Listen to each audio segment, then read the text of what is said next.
Understanding, go on the defensive, a guide to English phrases.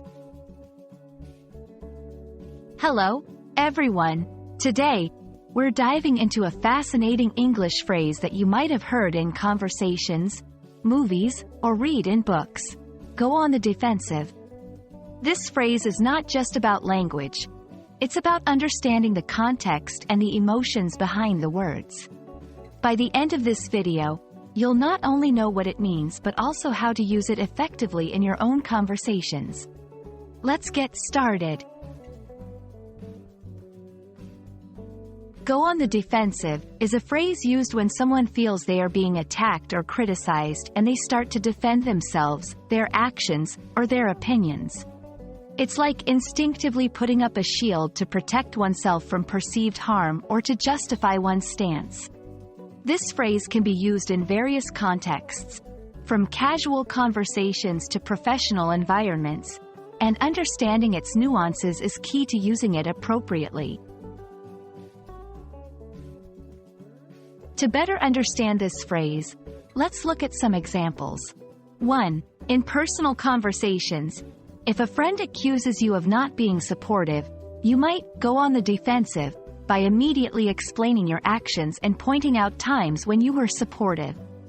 2. In the workplace, when a manager critiques an employee's project, the employee might go on the defensive by justifying their work and outlining the effort they put in.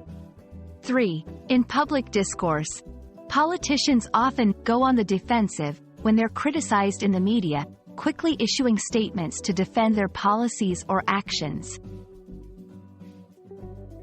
Understanding these examples can help you recognize when someone is using this phrase and the emotional context behind it. Knowing when to use this phrase involves recognizing situations where defense or justification is the natural response. However, it's also important to be mindful of the tone and context. In disagreements, when you feel unfairly criticized and need to explain your side. In misunderstandings, to clarify your intentions or actions when they are misinterpreted. In formal debates, while defending a position against opposition, being aware of these scenarios will help you communicate more effectively and empathetically. Go on the defensive is a powerful phrase that reflects a common human reaction to criticism or attack. Understanding and using this phrase correctly can enhance your English communication skills, making your interactions more nuanced and informed. We hope this video has shed light on the phrase and its use in everyday English. Thank you for watching, and we look forward to bringing you more insights into the English language. Happy learning!